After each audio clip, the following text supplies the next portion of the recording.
વિસાવદર ખાતે કેશુભાઈ પટેલ માર્કેટ યાર્ડની અંદર ખેડૂત જન આક્રોશ રેલીનું થયું આયોજન।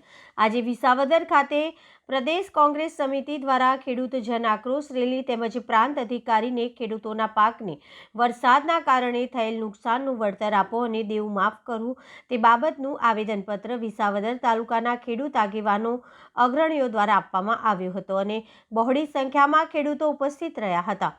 ભવ્ય ટ્રેક્ટર રેલી કાઢી પ્રાંત અધિકારીને આવેદનપત્ર આપી રાજ્યપાલ સમક્ષ માંગણી કરી હતી કે ખેડૂતોનું જે વરસાદના કારણે નુકસાન થયું છે તેનું વળતર આપવામાં આવે અને ખેડૂતોનું દેવું માફ કરવામાં આવે તેવું જણાવવામાં આવ્યું હતું। ગુજરાતભરમાંથી કોંગ્રેસના આગેવાનો અગ્રણીઓ પૂર્વ ધારાસભ્ય પૂર્વ સાંસદશ્રીઓ આ કાર્યક્રમમાં ઉપસ્થિત રહ્યા હતા અને હાલની ભાજપ સરકારને સખત શબ્દોમાં વખોડી હતી। આવનારા 2027ની ચૂંટણીમાં ખેડૂત લોકોએ સમજદારીપૂર્વક મતદાન કરી સારા પક્ષના હાથમાં દેશનું સુકાન આપવામાં આવે તેવું પોતાના વક્તવ્યમાં જણાવ્યું હતું। વિસાવદર તેમજ આજુબાજુના ગ્રામ્ય વિસ્તારમાંથી બહોળી સંખ્યામાં ખેડૂત આગેવાનો અને ખેડૂતો પોતાના ટ્રેક્ટરો લઈ રેલીમાં જોડાયા હતા। શ્યામ ચાવડા આપણે વિસાવદરની અંદર આજે આક્રોશ રેલી ખેડૂતો દ્વારા કરવામાં આવી છે। એટલે કે જે ખેડૂતોના પાક ધોવાણ થયું છે એ પાક ધોવાણ માટે સરકારશ્રી પાસે આ લોકોની અપેક્ષા છે કે એમને કંઈક વળતર મળે।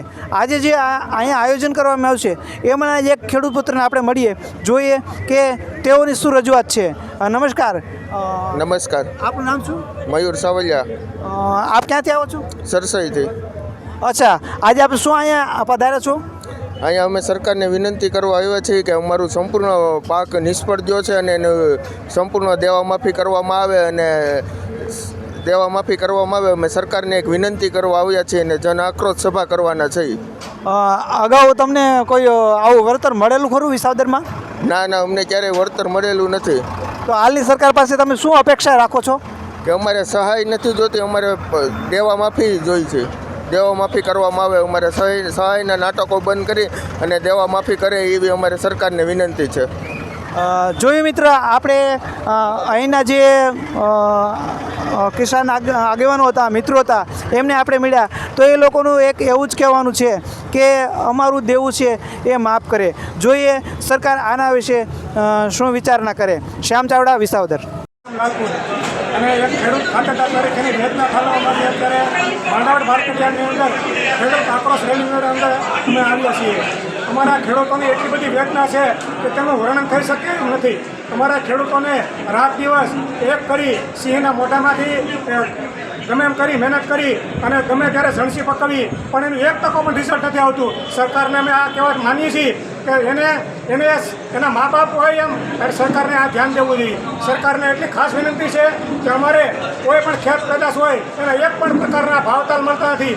અમારે આ માઠાનો માર સહન કરી અને એક ટકો પણ અમને વળતર નથી મળ્યું અને ઉલટાનું જે કાંઈ આ અત્યારે બધી મિટિંગો કરી અને કાન ભંભેરણી કરી અને ખોટો સમય પસાર કરે છે। એટલે ખેડૂતોને ખાસ વિનંતી કે વહેલી તકે ખેડૂતોના દેવા માફ કરી અને ખેડૂતોને બહાર લાવે એવી અમારી નમ્ર વિનંતી છે।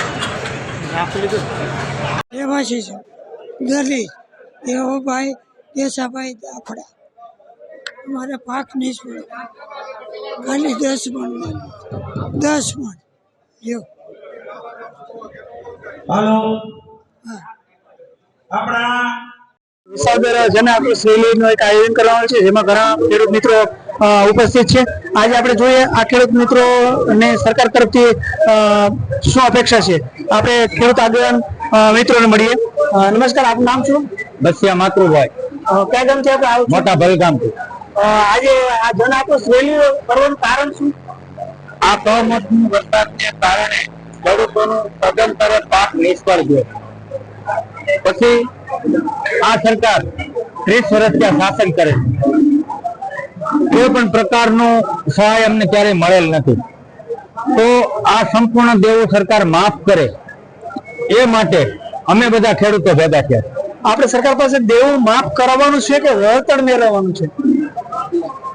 વળતર નહીં, દેવું માફ કરાવવાનું। અચ્છા, અગાઉ ક્યારે આપણને કોઈ વળતર મળેલું ખરું? નહીં। આપણે વિસાવદર તાલુકાની અંદર અંદાજિત કેટલો પાક નિષ્ફળ ગયો છે?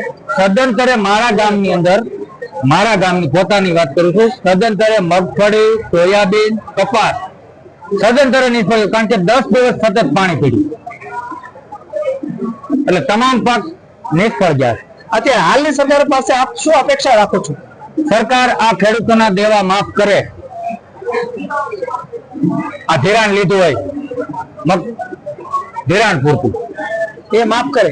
હા, આવું આપનું કેવું છે? એવું છે. આપ મીડિયાના માધ્યમથી સરકાર સુધી શું કહેવા માંગો છો? સરકાર સુધી શું સંદેશ પહોંચાડવા માંગો છો? સરકાર ખેડૂતની માય બાપ ગણાય. સરકારે પેલા રાજા રજવાડા હતા ને, રાજા રજવાડા ત્યારે એટલા બધા પ્રજાવાસી રાજા હતા કે ગમે એવું થયું હોય, ચોરી થયું તો પોતાના રાજમાંથી કર ભરી દેતા. અત્યારે આ કોઈ સાંભળવા વાળું નથી અને ખેડૂત ખરેખર 2022 માં એ આવક ડબલ કરવાનું કહેતા હતા, એને બદલે ખેડૂત હાવ કરજામાં ભરી ગયો. અત્યારે કોઈને દીકરીનો પ્રસંગ હોય, ખેડૂતે આ વાવેતર કર્યું હોય ને તો એને મોટી આશા રાખી હોય કે ભાઈ દીકરીના લગ્ન કરશું, આપણે ઓલું કરશું ઓલું કરશું. આ પાક સદંતર નિષ્ફળ જતા ખેડૂતનો કોળિયો મોઢામાં આવે, કોળિયો રૂટવાઈ ગયો. સરકાર આ બાબતે કદાચ ધ્યાન ન આપે તો આપ આગળ શું કરવા માંગો છો? આ જે જનમેદની છે એમનો આગળનો નિર્ણય કેવો રહે? આગળનો નિર્ણય આવતી 2027 માં મળી જાય. એવું છે. હા. તો મિત્રો આપણે જોયું કે જે ખેડૂત આગેવાનો છે એ પોતે સરકાર પાસે અપેક્ષા રાખે છે કે એમનું દેવું છે એ માફ થાય. જોઈએ સરકાર આના વિશે શું વિચારણા લે. શ્યામ ચાવડા, વિસાવદર.